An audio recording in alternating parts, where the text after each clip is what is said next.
There we go. So that's up and running. All right. Hey there, folks. Let's see. Nope, not going to touch that right now. What I'm going to do, however, is get a link going around. Hopefully.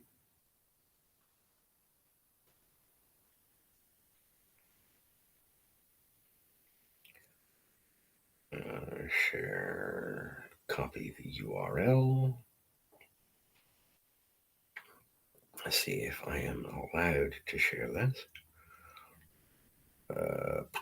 Going live. Paste that.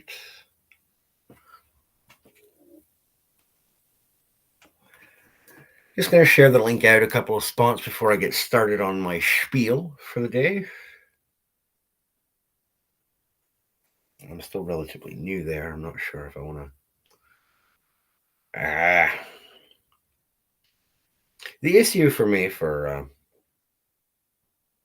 being new to some of these groups is I don't want to be intrusive and just start spamming the link various places, because it just seems a bit rude, be the newcomer and yet still jump right in and start saying, hey, come check me out.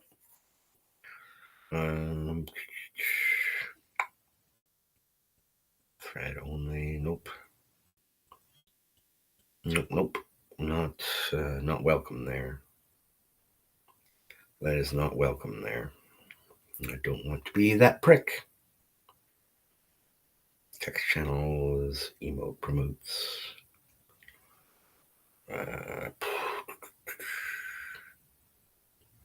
Yeah, you know what? I'm actually gonna try not to do that.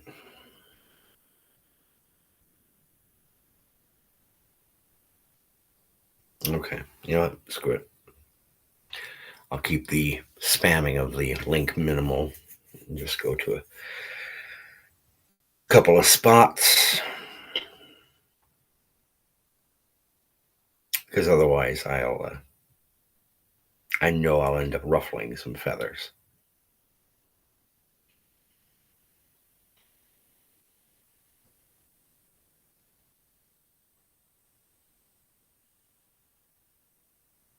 There we go. That should do. All right. Two more. Sorry. Again, I know a lot of dead air. Not really saying much of anything, and that's because I'm trying to get the link shared out, because I'm not exactly a professional at this shit. I am quite the amateur. Mm-hmm. And I'm aware that, primarily streaming via Rumble first and having YouTube just ticked so that it's also streaming to that channel, not exactly encouraged by the folks over at Google. But you know what? Fuck them. Especially if they can't take a joke.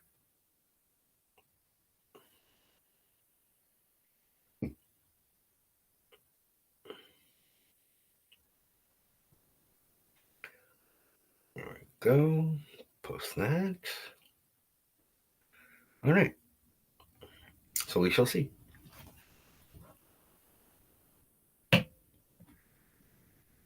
And after that bit of dead air to start things off, greetings and salutations, ladies and gentlemen, and welcome once again to the Storyteller's Corner. I'm your host. Wait, you know what?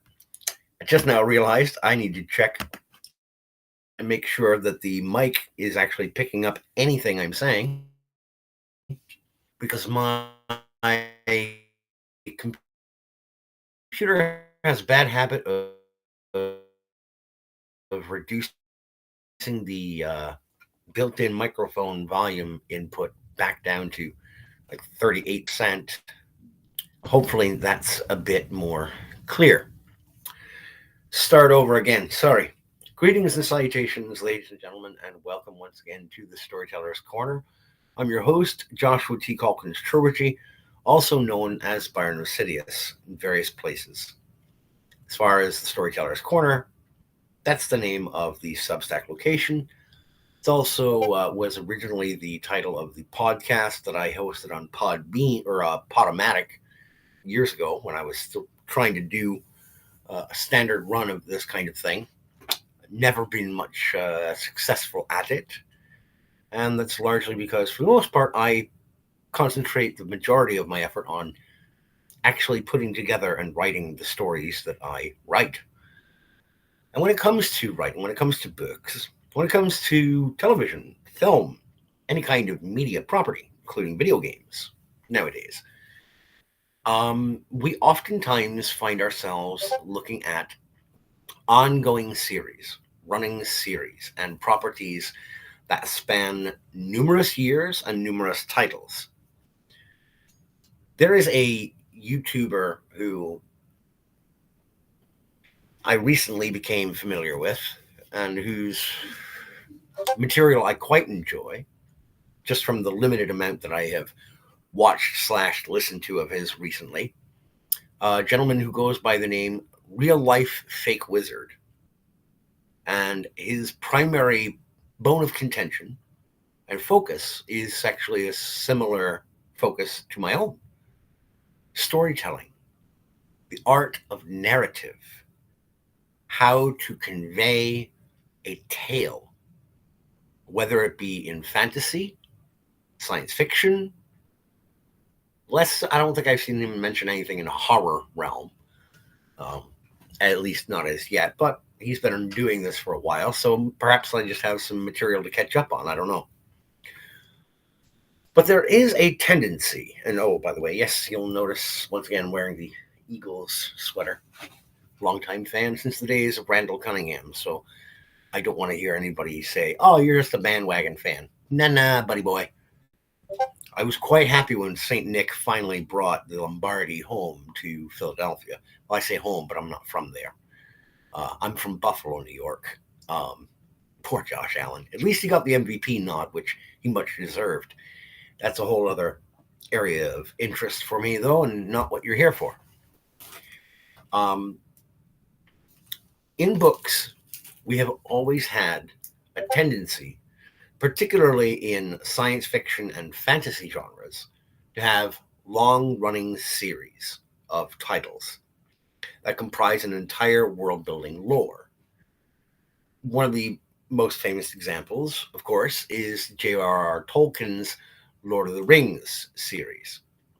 That also includes The Hobbit and The Silmarillion, and then the primary 3 novels that are referred to as The Lord of the Rings, with The Fellowship of the Ring, The Two Towers, and Return of the King. Then we look to Stephen R. Donaldson with his Chronicles of Thomas Covenant the Unbeliever, which was the first set of fantasy novels that got me into the genre as a younger lad. When I was about 9 years old, I started reading fantasy because of the works of Donaldson. And though Covenant was one hell of an unempathetic protagonist, his journey I found difficult to define, but somehow more engaging to me as a young reader than anything else that I had come across up to that point. But again, the Chronicles of Thomas Covenant the Unbeliever, the first set, is a trilogy of fantasy tales set in the realms of the lands. Then you have the works of Terry Brooks with the Shannara series, Sword of Shannara, which I got my paperback copy of right here. Although my boys unfortunately got a hold of it and kind of tore the cover off. I got to get this, do what I can to repair it. And then the Elf Stones of Shannara and the Wish Song of Shannara to wrap up the original trilogy of Shannara Tales. There was then the 4-entry series that came after that, which introduced Walker Bow, who is my favorite druid of the Shannara novels that I've read. I haven't read all of them, though. bear that in mind. And then you've got, uh, let's see here. We've got the works of folks like Jim Butcher in the Dresden novels, again, an ongoing series. But there's a differentiation, and it's a vital one that I will bring up with the inclusion of another of my favorite fantasy authors, Sir Terry Pratchett. The differentiation of a series versus a limited series or a sequence series. Lord of the Rings, the trilogy that we think of most times when we invoke the name of Tolkien's seminal work, is a sequential trilogy. The Fellowship of the Ring is followed by The Two Towers, is followed by Return of the King. There's a great deal of world-building lore and work that is put into it, developing and establishing the cultures, the races of Middle-earth, the conflicts and history of Middle-earth, and the primary quest, the primary plot, and its primary protagonists, antagonists, and ancillary characters is centrally focused upon. But this is a long story in terms of its plot length, character development, and it requires a great deal of world building and lore establishment. And it was artfully, lovingly, and masterfully done by Mr. Tolkien. It's part of the reason why that story, or that series of stories, that set of books told sequentially as a series, has maintained its staying power as long as it has, because it was a masterfully put together piece of work. However, once it was done, it was done. The story was over. And this is, I think, something that Real Life Fake Wizard recently was touching upon when he talked about adaptation. That everything we see in television and film and video games and even in books and comic books is an adaptation. The original concept or proper intellectual property, the original invention of fiction and lore and mythos is handed off to a large corporate entity. And we saw this with Star Wars when George Lucas sold off the Star Wars property to Disney. He's rather famously been quoted as saying that he felt like he had sold his child to, quote, white slavers. He took the deal, and as soon as he put ink to paper and completed that contract, I imagine he had a sense of regret for what he had just done. He had handed off this potent mythology, this cultural touchstone, to a group of people who did not see this as a cultural touchstone, who did not see it as a broadly encompassing mythology and set of legends and tales and fables that could inform its viewers, that could instruct its readers and fans in, perhaps not in a way to live, but in a way to philosophically look at the world around them and consider the allegorical nature of many of the facets of the Star Wars extended universe. And he sold it to an entity that does not care about mythology building and legendarium and the progression of lore, the establishment of character studies and of world building. All Disney cared about was expanding this universe just enough to make it profitable. With adaptation, there's this constant desire to make it bigger badder, better, more expansive, more money. It's this constant search for how can we bleed this thing dry. It's part of why a lot of old school fans get fed up with being lured into a new installment in their favorite properties with member berries. The whole joke that Matt Stone and Trey Parker made with member berries was, "Member when? Member?" The reason that joke was so effective, the reason why any comedy really is effective, and many comedians, professional stand-up comedians, have spoken to this facet of why good comedy works, is because it speaks to something true, and perhaps oftentimes something that we are uncomfortable with giving voice to ourselves, either because we find the entire topic or notion uncomfortable to consider, or because we don't quite know how to put it.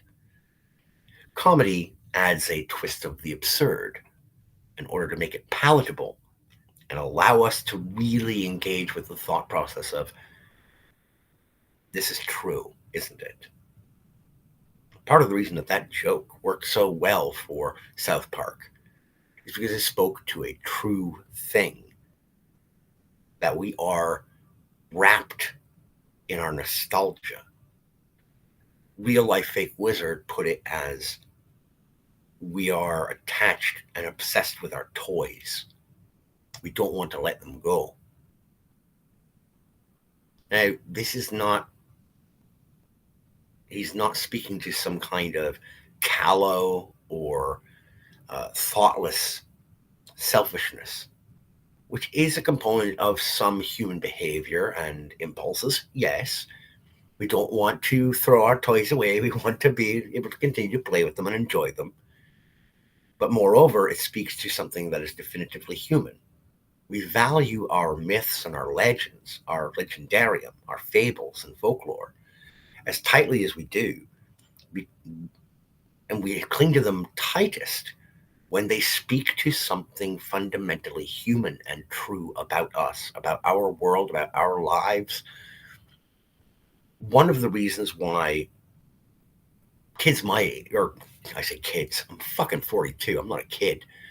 The reason why guys my age, a lot of us, still cling to the concept of Optimus Prime as a heroic figure. I realize I'm scattershot, I'm all over the place. Please forgive me. I'll get there.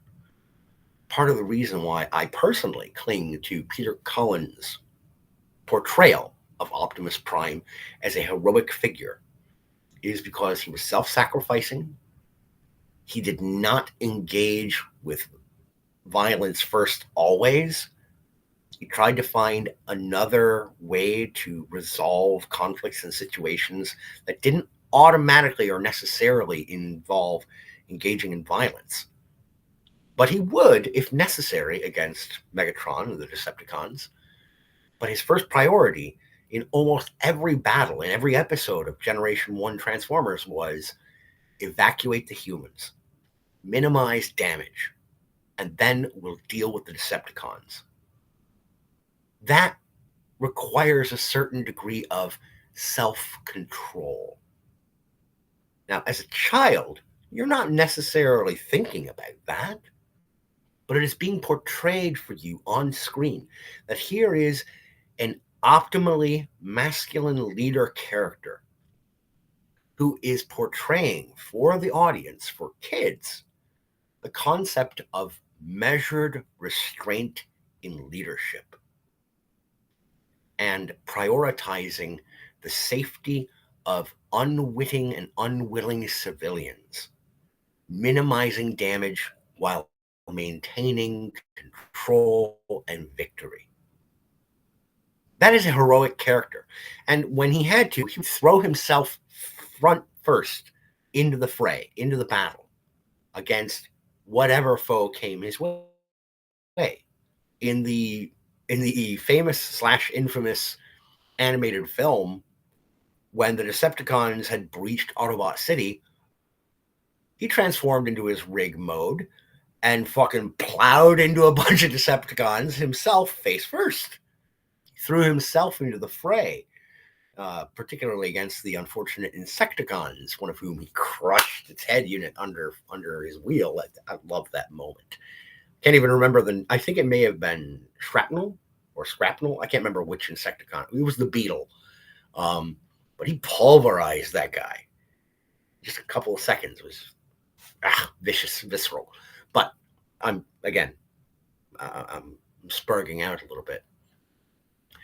So when I see a character in modern animated productions or even modern cinema, or if I'm reading a book or a comic book, which I haven't read a lot of comics lately, I'll be honest.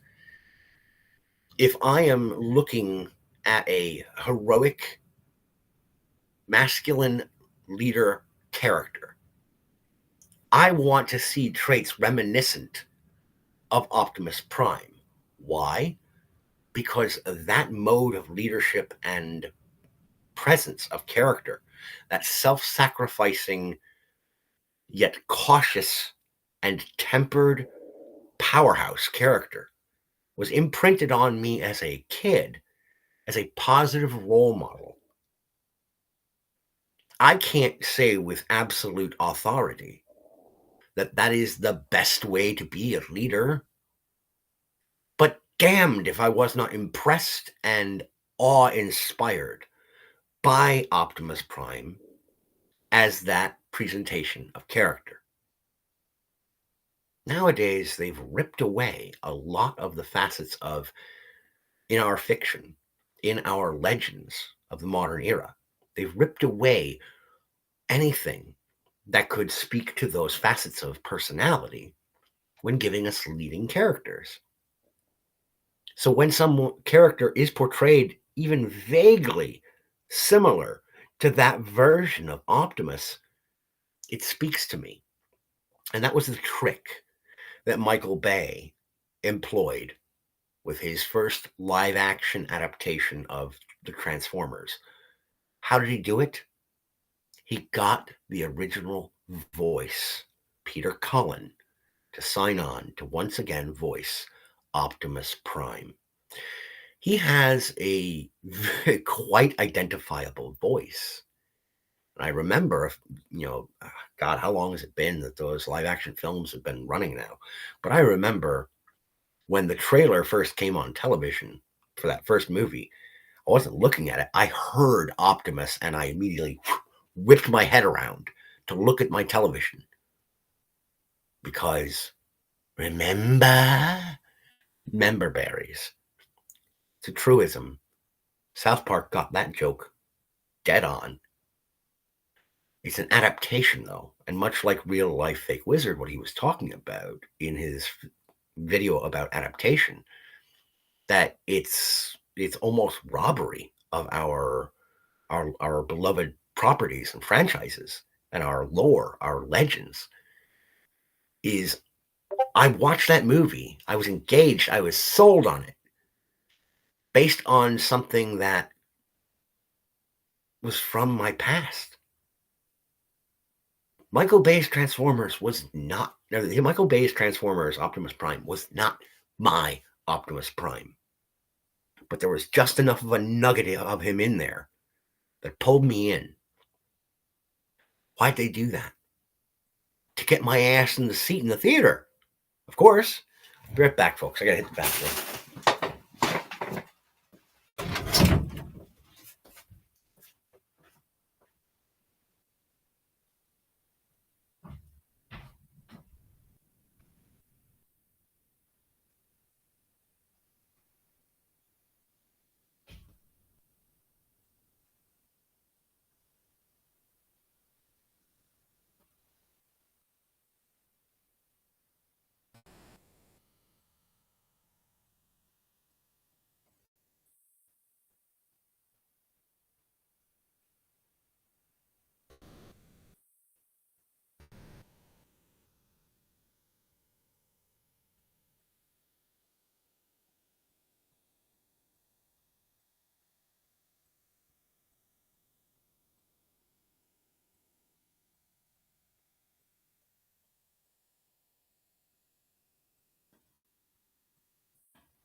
Anyhow, I'm going to try and tie that back now. Transformers is a property. It's a series, a concept, a story arc that has been iterated and reiterated and seen numerous versions. Huh, okay, I'll figure that out later.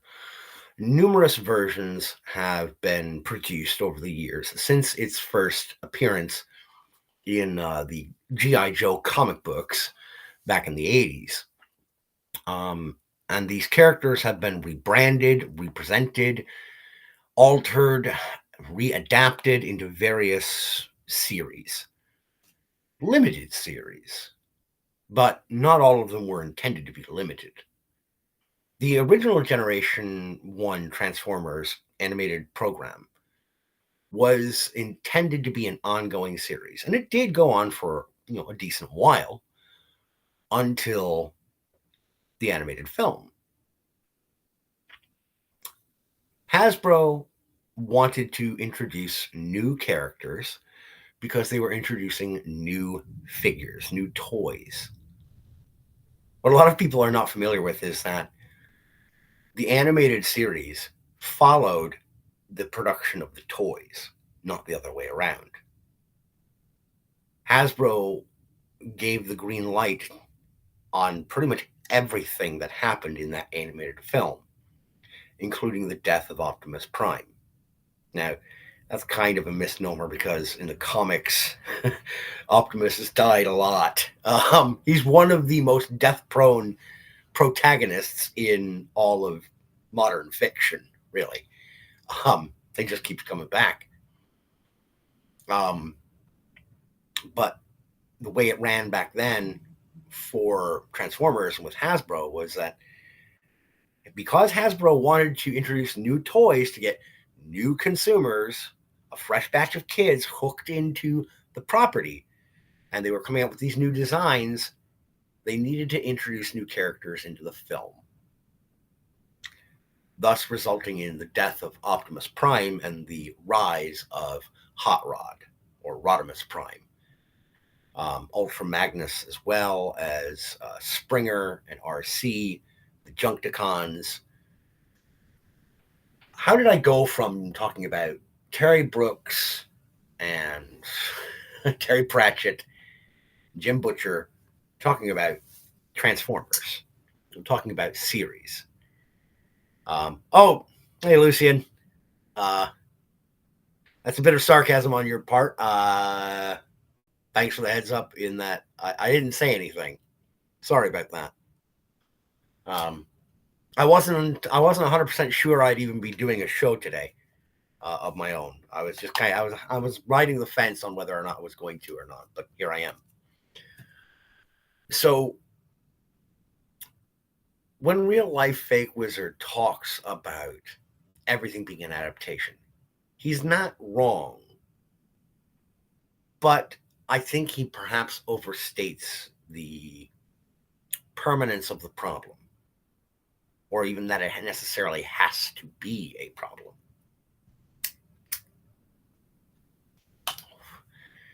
I mentioned before that Tolkien's Lord of the Rings series, that sequential series of stories, of books, Fellowship of the Ring, Two Towers, and Return of the King, known as the Lord of the Rings trilogy. It's a singular narrative told over the course of 3 books. And there's quite a lot of world-building material to cover there. There's all kinds of conflicts, battles, conversations, character development, character cycles, plot development, plot cycles, and subplot cycles that require a great deal of time to flesh out in their entirety. Yet we also then, if you look to another example of something that I refer to, and a lot of folks in the industry refer to as standalones. Narratives are stories that are told in a single shot in one book or one short story or one video game. The entirety of the narrative is wrapped up in a single session, a single sitting. those are becoming increasingly rare in the genres of fantasy and science fiction. You see them still quite a bit in horror, and that's because, as a whole, the horror genre tends to operate best when you have a great deal of mystery, when you have unsolved elements of how did this happen, the mechanics of the story and of the creatures or the spooks or haunts or supernatural events therein. But that's also why programs like the CW's Supernatural and NBC's Grimm, it's why programs like that can sometimes really hook in and take off. Because, generally speaking, folklore and horror, tales of the supernatural, are standalones. Yet, with a set of mythologies, they turned those standalone stories into an ongoing series. They did something that had not really been done frequently before, which was to take all of those disparate, individuated myths and legends and strung them together through the conjoining of a single set of protagonists having to deal with the various creatures, elements, and legends and lore tied and lashed together. Interesting concept. Well executed for a very long time. Though he is under a great deal of fire right now, Neil Gaiman did this with his novel American Gods.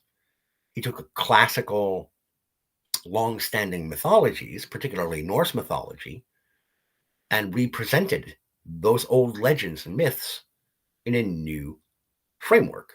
Now, the original novel was its own standalone project, but then he ended up doing an extended comic limited run series that got adapted to a television series, which wasn't very good. And then, of course, he's had his recent troubles. So let's set that aside for now. But in fantasy and in science fiction, we don't see a whole lot of standalone stories. One of the best examples of a standalone story, for my liking, I know I've got it here. Oh, at least I thought I had it right here.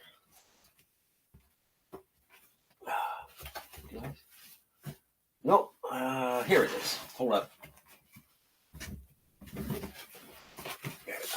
Come on. Son of a bitch. Problem with having so many books down here. Trying to make sure that they all stay organized in one spot. This. Alan Dean Foster's The Man Who Used the Universe. This is a standalone novel, standalone story that has rather a great amount of world building development in it. The story itself is only a little over 300 pages in length. Yet the entire system of how the world or worlds operate, the primary protagonist, primary ancillary characters, plotline, all gathered and wrapped up, established, explored, examined, and gone through the entirety of their arc in a single 300, just over 300 page novel. Now, Alan Dean Foster is a masterful storyteller, so it's not shocking that he was able to do in a single standalone novel what so many authors can barely manage to do when they have an ongoing, on-running series. This has never been adapted to television or film, to the best of my knowledge. But it was done, and it was put out there into the universe for us as readers to enjoy. I find that novel endlessly, ceaselessly high quality. And if you go back, I think about it, a little over a year, perhaps a year and a half, or close to 2 years ago, on my YouTube or my Rumble channel, I did an extensive review of that book. And As a standalone, it still sticks with me as one of the best stories I have ever read. Lucian says, Generation 1 had a magic. Thought it would have been nice to see Bumblebee still being a VW Beetle. Yeah, there was a certain charm to the first generation Transformers series. And don't forget, too, that in the late 70s, early 80s, when the animated series came out, the VW Beetle, Herbie the Love Bug, was, still a popular thing. It was a popular and in the public consciousness vehicle that people associated with something cute and, useful, economical. And, there were people who, of course, made fun of it because, oh, what a cute little vehicle, little car that could. That sort of carried over into Bumblebee's character a little bit. But he was also a brave little shit. He really was. He was one of Optimus's bravest, most courageous warriors in the Cybertronian Wars. Um, back to standalones. Standalones in fantasy and sci-fi have a difficult time keeping their footing. Oftentimes they get lost in the shuffle and they get barely arrested in the conversation when discussing genre fiction because there's only a single example of the work.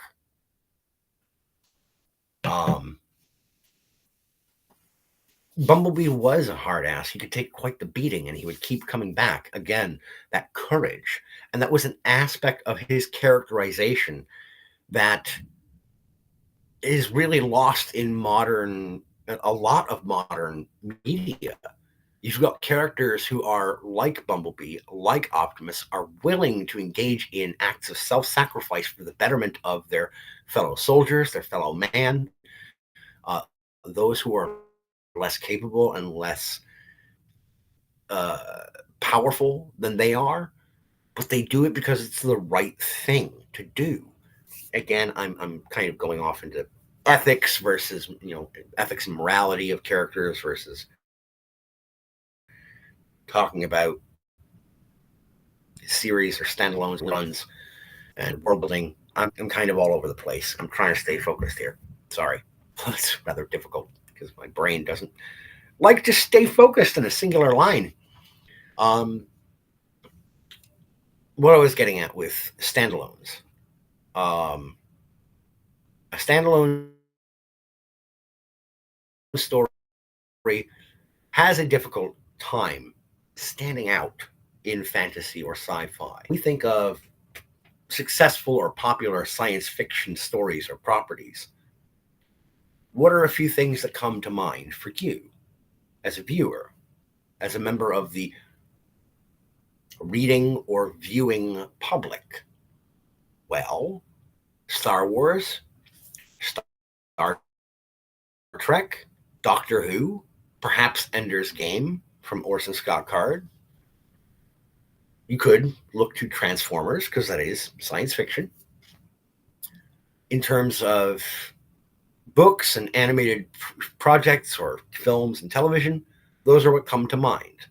In terms of video games, which is a more recent medium that has come into its own and currently is the dominant form of media or media product for people to partake in, because there's that level of interactivity.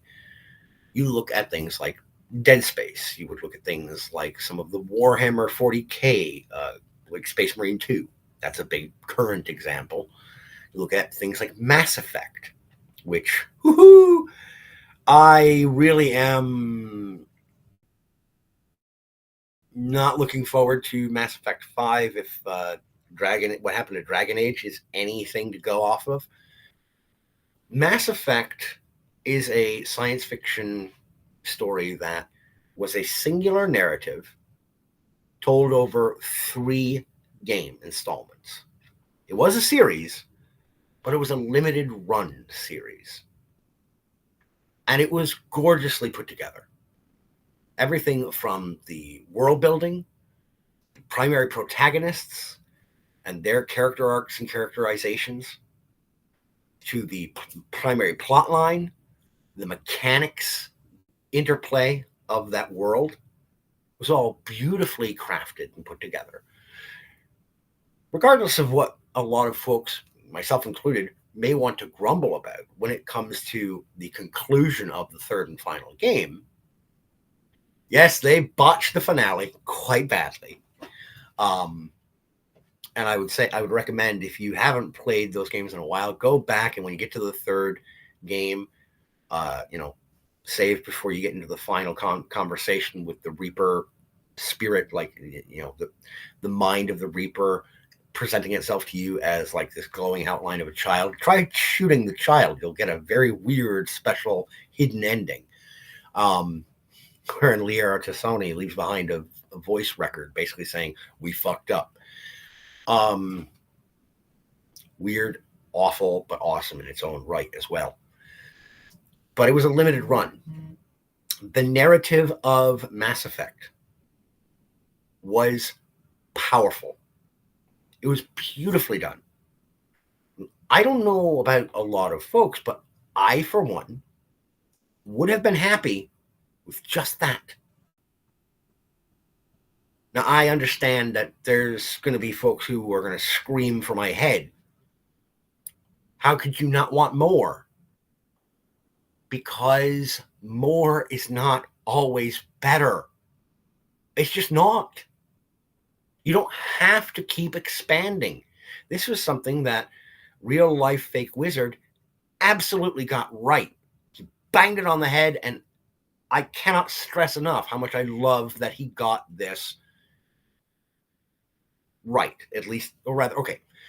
I can't stress how much I agree with him, because I am not the arbiter of what's right or wrong. But I cannot stress how much I agree with him on this. Sometimes enough is enough. Leave it alone. Don't go back. Don't try to adapt it for more. Don't try to bleed it for more. Leave well enough alone. There's a reason why certain tales are timeless. There's a reason why we still know the Greek mythology of the Minotaur. You know why? Because they only told a couple of those stories, and they kept retelling them, that same story, though, with the same message, the same central cast, and why we still know that story today. Because they didn't mess about with it. They didn't muck about with it. They didn't try to expand the lore there. There was a central, tremendous mythos, and they stuck to it, and they kept it around. Lucian says, the lost art of being content. A truly satisfying ending will be bittersweet but conclusive. Yes.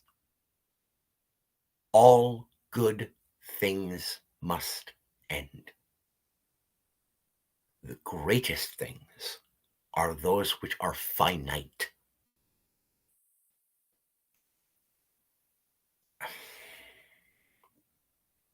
I'm struggling with trying to figure out how to wrap this into the overall series, standalones, and limited runs.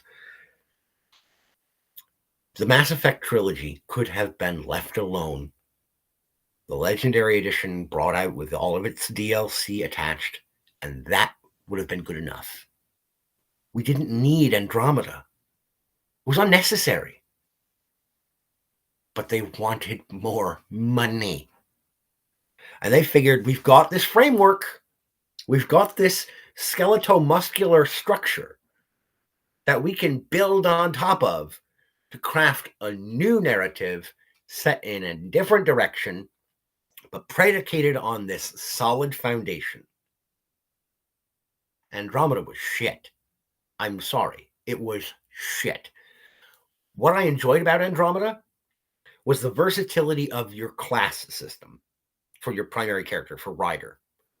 That was an excellent adjustment to character creation and gameplay. It kept the gameplay loop versatile, which I appreciated and I enjoyed. But part of what made the first Mass Effect trilogy really work also was the fact that Shepard However you decided to play him or her from the first installment moving forward, as long as you transferred your save file data, that was your class. That was what you were. That was your skill set. It helped define the character for the player individually. And when you're dealing with an interactive medium like a video game, the way in which you engage with the world helps maintain your attachment to it and your involvement and investment in it. Having some loosey-goosiness there with Andromeda, again, I appreciate the ability to switch on the fly between the various class types and their control mechanisms, but it makes it less notable. Ryder as a character was not necessarily poorly written, but we'd also seen this kind of thing before, and not that long previously. The whole child of a genius scion is in search of their father's legacy. We saw that with Fallout 3. It wasn't that long prior to Andromeda when a much beloved role-playing game entry brought us that archetype of chasing the father's legacy. Archetypes work well in narrative. They really do, if they're done well. If a trope is deployed, it must be deployed well. I have banged on about this so relentlessly over the last few years, yet it never seems to convey, never seems to really be carried out. That if you're going to do this trope of searching for the father's legacy, you have to do it well. A trope must be put forth skillfully if I'm not going to roll my eyes at it. There are properties that are able to do exactly this in a single entry and do it brilliantly. Fallout 3, part of a series, but its own self-contained narrative, set within the larger backdrop of a shared world, much like the works of Sir Terry Pratchett. Okay. Both of these stories take place on the Discworld. They feature two completely different, well, actually, no, because these are both Sam Vimes. So I'm using a bad example. Nightwatch and Flood are both the Ankh-Morpork City Watch, featuring primarily Sam Vimes. But there are other, like Weird Sisters, okay? It's another Discworld novel, or better yet, Soul Music and Mort primarily feature Death of the Disc and his protege, Mort, and his daughter and granddaughter, Susanna. But those are set in the same world as these. But each of these is its own self-contained narrative, its own story. And this is what I would refer to as a series, but with standalone stories set within that world-building framework. Terry Pratchett did not tell all those stories in the same universe just to try to maximize money. The man was a brilliant storyteller. He loved the art of narrative and written word. He was a goddamn genius. And when he passed, we lost something gorgeous. But people are also limited things. And all good things must end. Having that finite time to spend with something, it or someone, we don't appreciate it as much when it keeps going on and on and on. And I think this is part of the problem that we're running into with things like Star Wars and Star Trek and Doctor Who. These companies, these corporations, are endlessly attempting to adapt previously established intellectual properties, these franchises, this mythology that has been so carefully and lovingly crafted over decades. And they're just trying to alter it and tweak it here and there just to bleed a little bit more money out of it. Why not just let it go? Create a new mythology. Bring us something unique. Or if not entirely 100% unique, at least do it well. Andromeda was a failure because it did not carry on the world building established in the first three Mass Effect games. It didn't carry it on well. All of the Disney Plus Star Wars presentations have shot the bed because they took the framework of the mythology and world building of Star Wars and they did not do it well. They did it poorly, piss poorly. Oftentimes because the people who were assigned the projects did so with such a hard-nosed ideological bent that you could not escape noticing that it was a hard-nosed ideological bent. They told stories couched in the framework of Star Wars, but rather than building off of and growing something loving and genuinely human with that framework, they stabbed together and slopped together a whole bunch of homunculus attachments that created this mutated monstrosity that we end up with called the Acolyte and shit like that. Stuff that nobody wanted. Nobody asked for it. Now, true. Nobody asked for the Discworld either when it got started. But Sir Terry Pratchett told a humorous, beautifully built up, fantastical tale with the color of magic and expanded from there. World building doesn't always require a series, though. As I mentioned with the Man Who Used the Universe by Alan Dean Foster, that's not even the sharpest example of brilliant world building and lore that I am going to present. There's another story, a short story, barely 7,000 words in length, about 12 to 13 pages long. And I've mentioned this story before. Harlan Ellison's I Have No Mouth and I Must Scream. It's a short story. It's a standalone. But there is a deep well of world building contained in that 13-page story. World built, characters introduced, primary protagonist, primary antagonist, the primary conflict goes through its stages of introduction, conflict raising, resolution. And we are left with one hell of a downer ending. But it does cause the audience to really consider the ramifications of what Ellison's narrative, what AM, the American master computer, wants to do with all of continued existence. AM hates. Hate. I hate. If you've never read the story or listened to an audiobook presentation, I highly recommend you find a copy of it. If you can get the audiobook version, there's one version where Ellison himself provides the narration, and his portrayal of Am is fucking bone chilling. It is brilliant. And it will freeze your soul in place. Unfortunately, that brilliant piece of fiction, short as it is, also ran into a problem that Real Life Fake Wizard touched upon in his video about adaptation.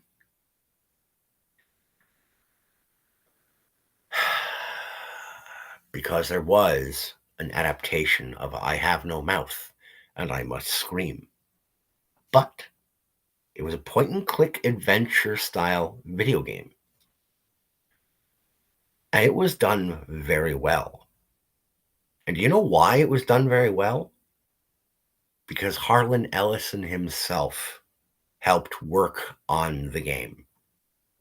He helped write the script. for the game adaptation of his original work. He provided the voice for Am and a couple of other characters. The creator of the material maintained involvement. Standalone story, it did get adapted, but the person who created the mythology stayed involved. And yes, Lucian, the gits who get involved in current day Star Wars, they don't understand the core of the material. They don't understand the mythology. They don't, certainly if they do understand it, they don't appreciate it, and they don't demonstrate an understanding of the core mythology and the lessons thereof. They're too busy inserting their own nonsense into it and not doing it even with any kind of grace. Look, if you want to inject your own messaging into a previously established property, the only thing I am going to ask of you or require of you is that you don't do it in such a way that it breaks what came before, and that I don't see it so blatantly. If it's subtle, if it takes me kind of eyeballing it sideways to go, I wonder if that's what they're getting at. If I have to question it, you've done your job. If I don't question it at all because I don't notice it, or I only notice it subliminally, you've masterfully done your job. But if I see it coming a mile away like a fucking freight train with its horn blowing, you have not done your job. All right? Your messaging has become more important than the story. Bad monkey.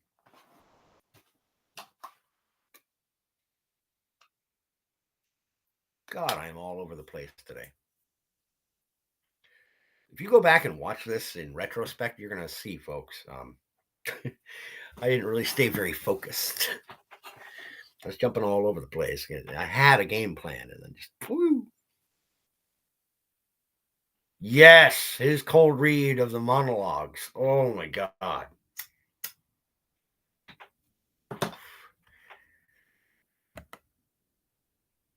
Harlan Ellison. Whoa. That's a new visual presentation on Rumble here. Must have updated.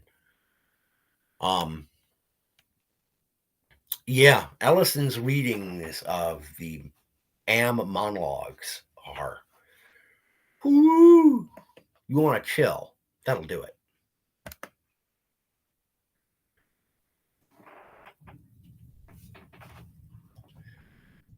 Now, why exactly was Real Life Fake Wizards video on adaptation so important to me? Because he talked about we're constantly getting these adaptations, and then we get sequels, and we get retellings of the same stories. It poked me in the back of the brain a little bit because I myself have engaged in telling stories in series, having more than one story. And I have not let things go sometimes. Give you a primary example. Here is the first short story collection for the Amelia City stories, Roads Through Amelia. This is my first horror short story collection introducing the mythology of Amelia City and those stories. Okay?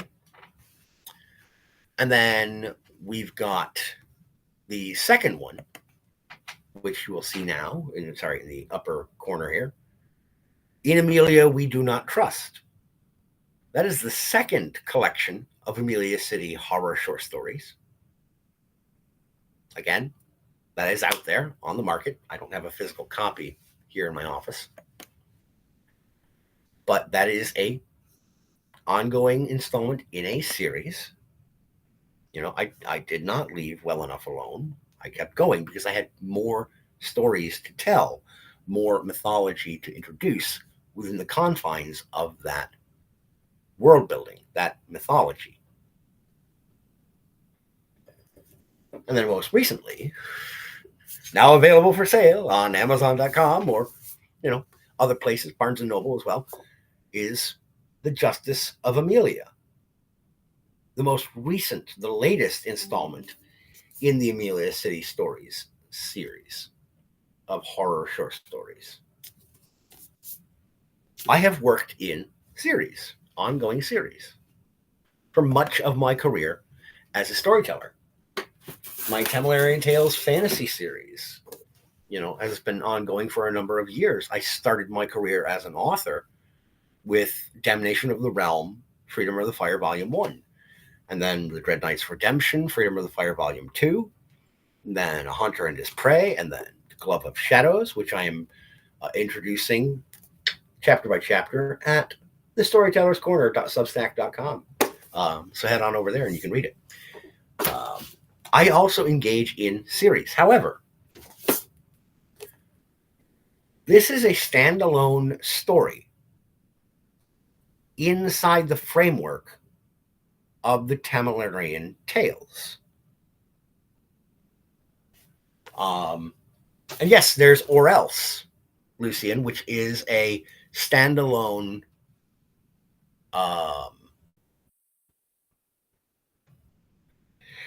it's a standalone Amelia City novel. Yes, and then Amelia the Great and Terrible, which is a collection that represents the entirety of The Roads Through Amelia, that first one.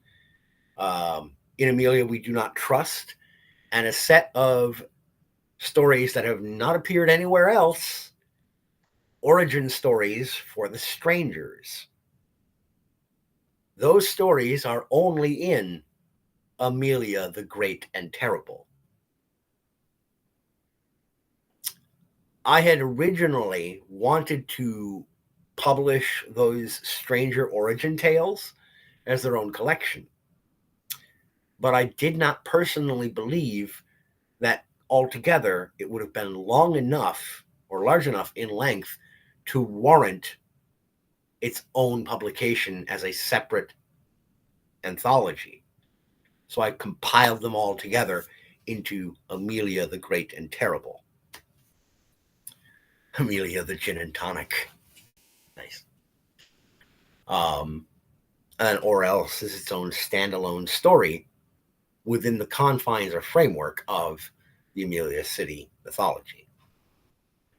But then I do have another standalone story. American Goblin. It's a fantasy novel. The entirety of the principal cast, the world building elements, the conflict, as it were, because this is more of a character study than an actual. It's not an adventure story. It's a character study. It's all wrapped up in one book, one narrative. Now, true, I'm currently working on another novel. I just started drafting it a couple of weeks ago. That is set in the same world. It's set in the same world building structure as this one, American Minotaur, which hopefully I'll get through and finish the first couple of drafts by the end of this calendar year. Hopeful to have it published probably around this time next year, God willing. Yes, I just crossed myself if anyone has a problem with that. No, I'm not Catholic anymore, but old habits die hard. Okay. Fangirls of the group Or Else comes with a charming pic on the back. Yeah, well, it's an older picture. And I don't have fangirls. I've got my wife, and I've got my kids. That's good enough for me.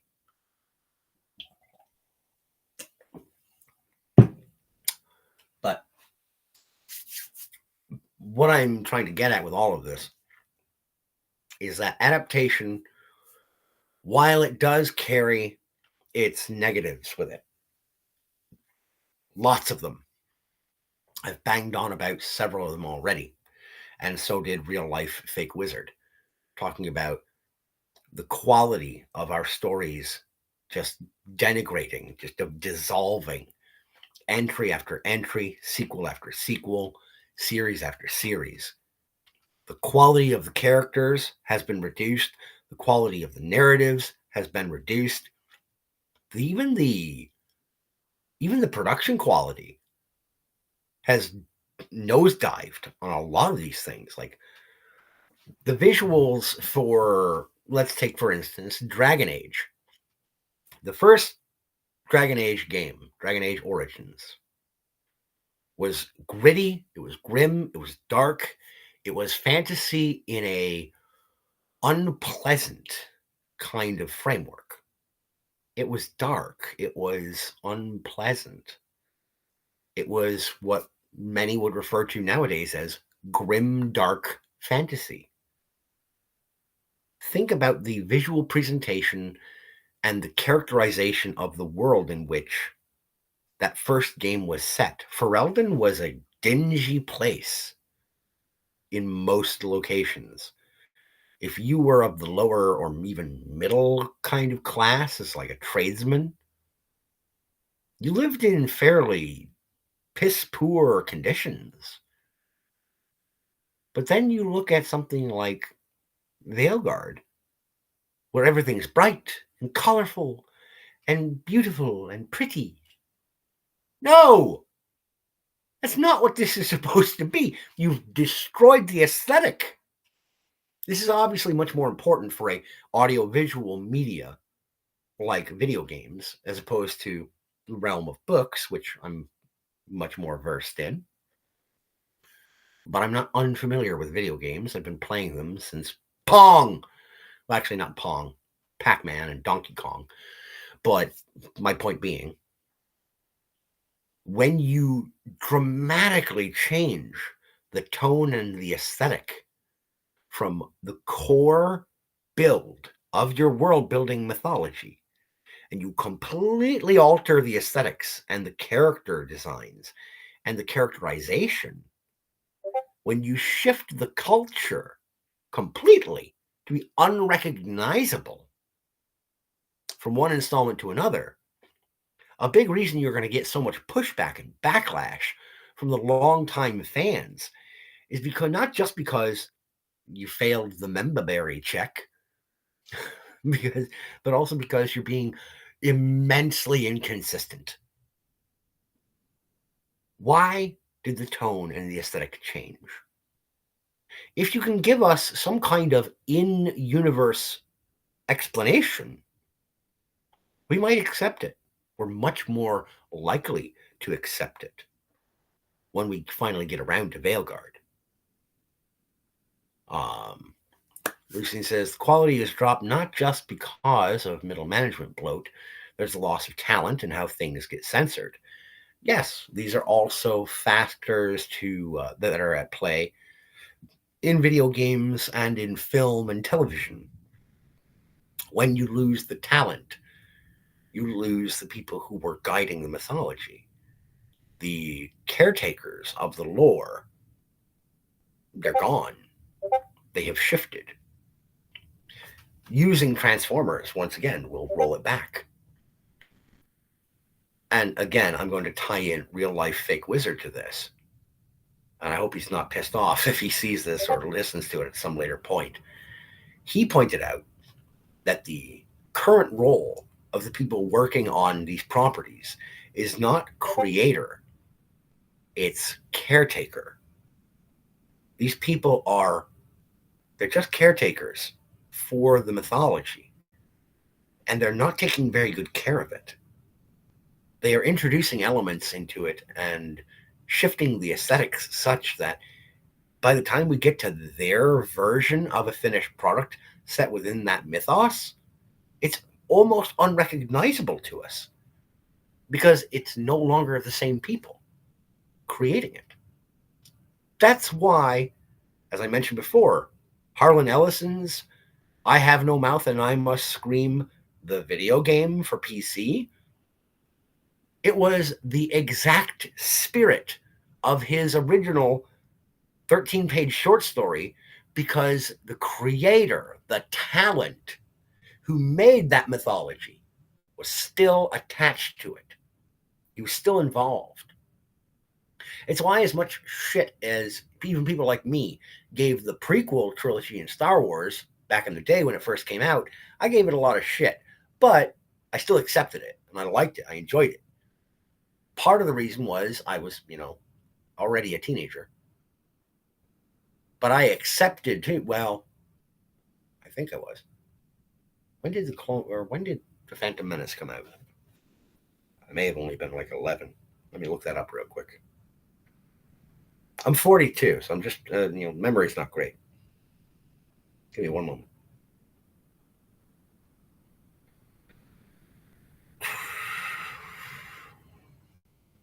Phantom Menace, 99. Okay, I was 17. Yes, I was 17 when Phantom Menace came out. All right. So I already had enough familiarity with the fact that, all right, the guy who made Star Wars, the original trilogy that I loved, he wrote and is still attached to these. Maybe they're not my favorite, but I still accept it. Because the guy who made the mythology is still there. He's still responsible for it. He's still signing off on it. Part of why the books for the expanded universe were so brilliant, and why Timothy Zahn is a goddamn genius. Because he brought us Thrawn. He brought us Mara Jade. But he didn't do it alone. He worked within the framework of George Lucas's mythology and got the original creators green light to create these characters, to move forward and to fold in his introductions of material to mythology to expand the lore. But he got the original creators go ahead. It's why those stories still work. It's why I don't understand why they wouldn't go back to that. Anyway, I'm sorry. I'm going to spurg out on that shit.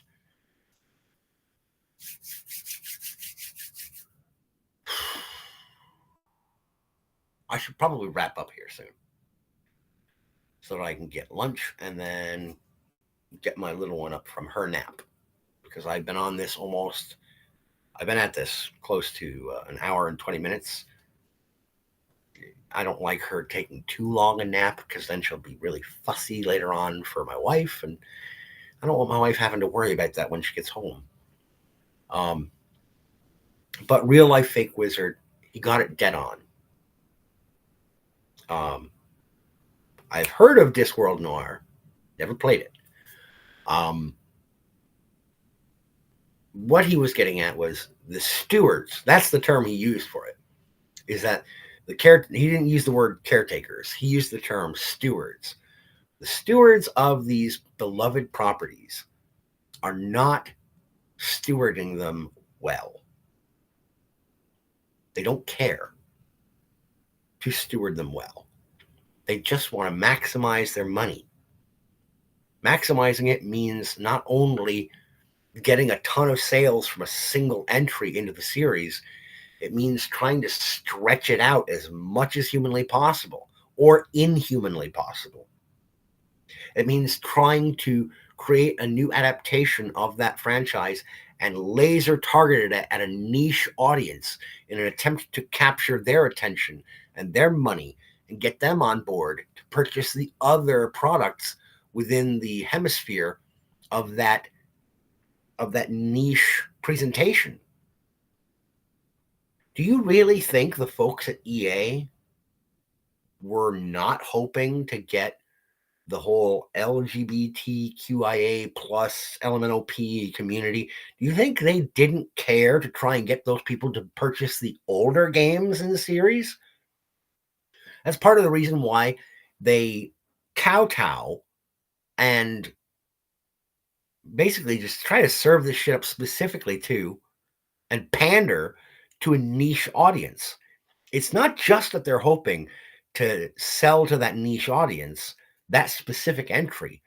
They want that niche audience to say, oh, they're catering to me and my needs and desires now. Well, great. I'll go back and I'll purchase all those other elements of the property as well. It's called using your back catalog. Those of us who are involved in the art of the written word know all too well what that's about. You introduce a new product or a new entry into a series of books or stories, and you say, hey, if you want more of this, There was plenty more back there. Go buy that too. It's also known as whoring. I'm sorry, it just is. I don't like doing that myself, but I know I have to at some point. Ugh, I'm losing it. Sorry. But guaranteed, in the pursuit of that niche, that extremely niche audience, they were hoping to convince them to go back and buy entries into the back catalog. Just one problem with that.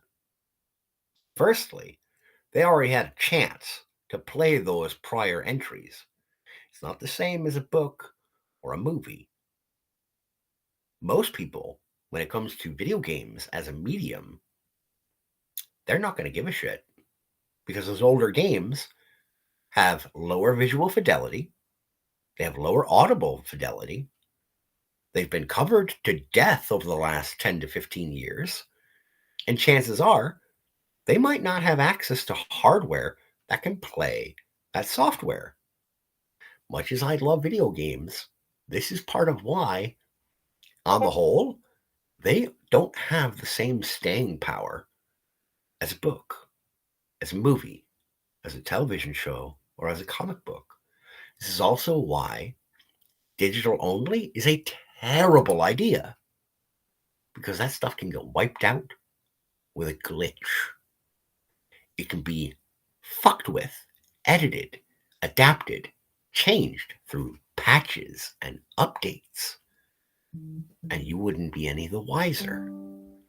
This is why physical media still has superiority, at least from my perspective. The books I have here on my shelves, okay? Google, Amazon, HBO, Ubisoft, they can't go in and tamper with these things. They can't change them. They can't update them to please the modern audience, as Dr. Disaster would say. Modern audience. They can't fuck with it because it's right here. It's physical. It's tangible. It's done.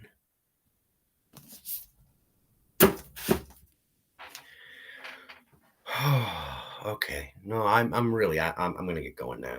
I'm gonna have one more smoke and then I gotta let it go. I realize this is coming across kind of schizophrenic, and I apologize for that. This whole thing has been one big everywhere spurg out. It's not been limited to talking about series and standalones and limited runs, which I had initially intended on. I just kind of got off track. I sidetracked everywhere. I have a tendency to do that. I'm sorry about that.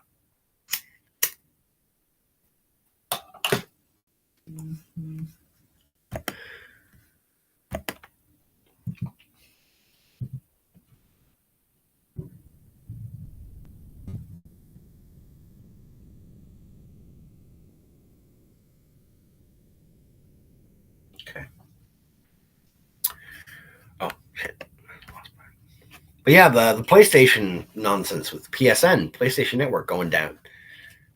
Further proof. Physical is the way. Sure, I do own games that are digital only. I do own some that if I don't have a consistent online connection, I can't play them. But not many. Most of my games they're on little handheld emulation devices. I can play them anytime. Pick up and play with save states, which is very handy for a fellow like me who only gets 5 or 10 minutes here and there to play a game. I could be playing a game right now, yes, but I decided to hop on here and lose my mind.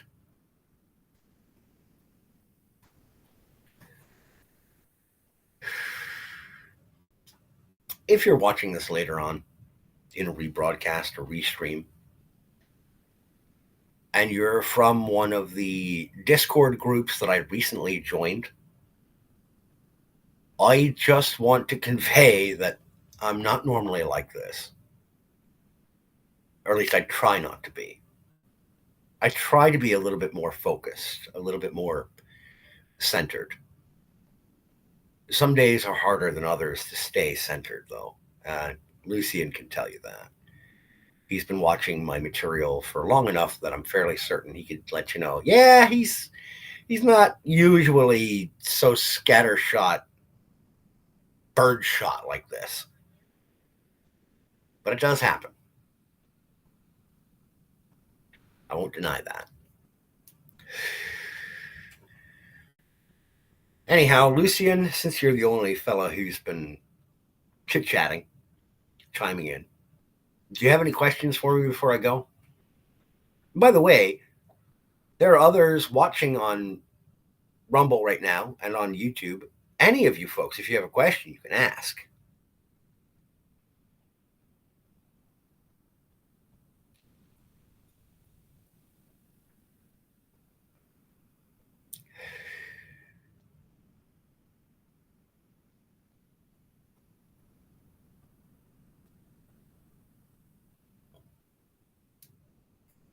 Well, it helps to be a sarcastic prick, Lucian.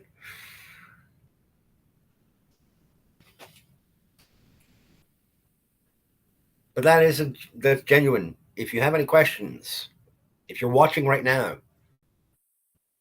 feel free to ask.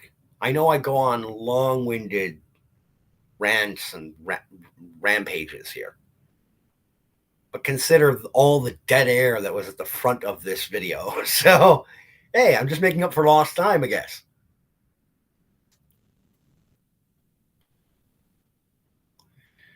When you think about it, I started off, I was talking about limited runs and series of books, and then I launched into talking about Optimus Prime and Transformers and heroism and characterization, and talking about video games and character arcs and Mass Effect and how the fuck do you join those things together? Well,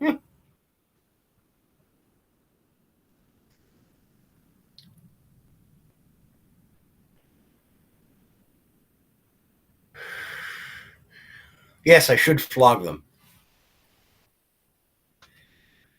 That's a fair point. I mean, and I kind of did a little bit, but you know, if you're looking for something that is another standalone story that I don't have a follow up coming, I have not started outlining or anything in that nature, but it is a standalone dark fantasy tale from yours truly. Might I recommend you go on over to barnesandnoble.com or Amazon and pick up a copy of The Big Tour, the tale of Daryl Steele, a heavy metal roadie, a career roadie, working for the band known as The New Horsemen. And Daryl's story is one that I had a great time telling because Daryl is your average kind of blue collar guy. He loves living the metal, the rock and roll, heavy metal lifestyle, being that chief of the roadie crew. And it's all been great. But the band has informed him that we're going on one last tour from coast to coast, one last trip. And it's going to be one hell of a trip for Daryl because it turns out that these new horsemen are the actual horsemen. What's going to happen to Daryl and company? You can find out by picking up your copy of The Big Tour by Joshua T. Calkins Trilogy. You can find it on Amazon and barnesandnoble.com. If you're thinking more along the lines of something of the fantasy variety, and you do want to get yourself introduced to a new kind of urban fantasy fiction, might I recommend picking up a copy of A Midwestern Yankee in King Owen's Court, the tale of Kathy Potts.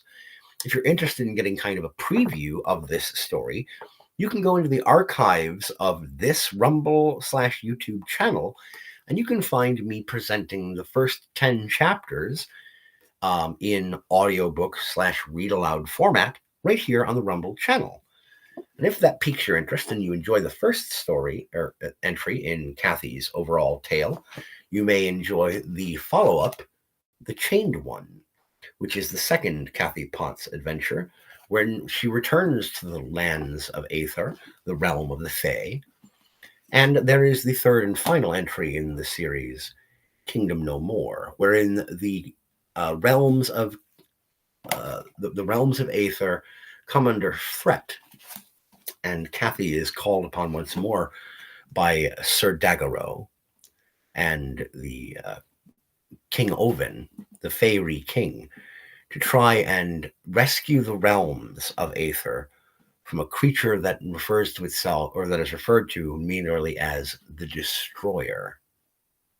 Now, who is the Destroyer? The Destroyer, it turns out, is a familiar character, one who makes his presence known in another series of stories.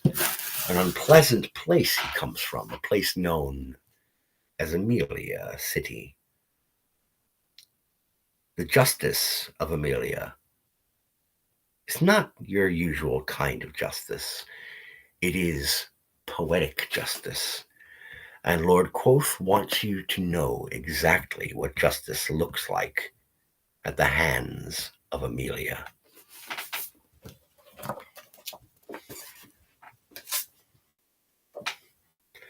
Oh, Dimanche. Baron Dimanche.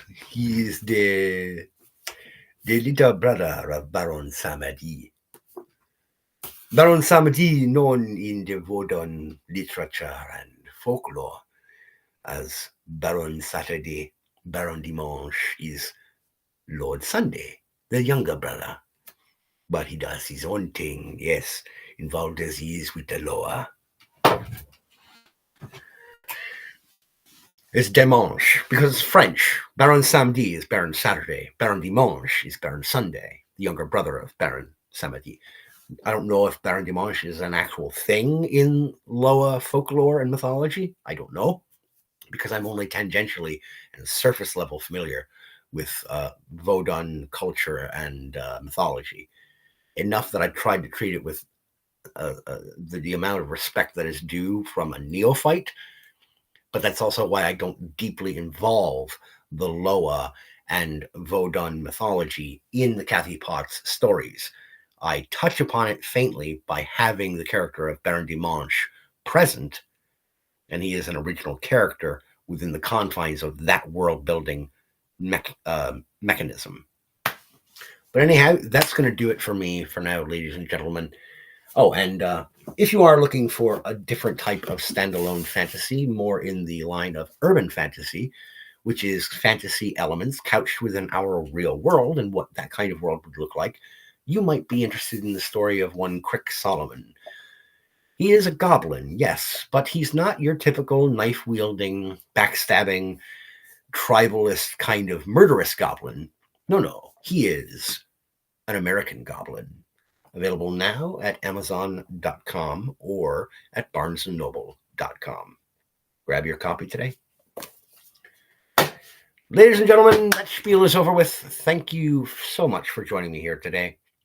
I'm going to go through my end of stream or end of video spiel.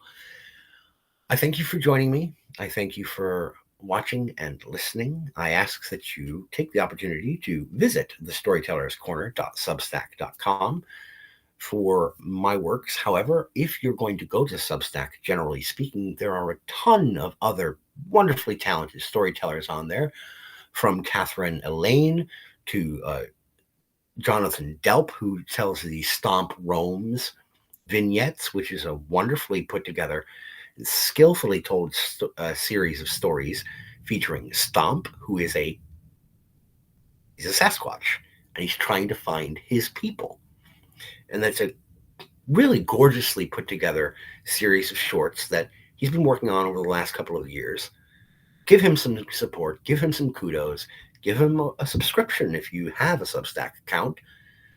Again, that's Stomp Roams or Jonathan Delp on Substack.com. I also recommend from there the Brothers Crin, who are a couple of mythologists in Canada. They're French-Canadian. The French-Canadian. Oh, they're wonderful folks. Oh! Raisin, late, but I appreciate that you're here, honey.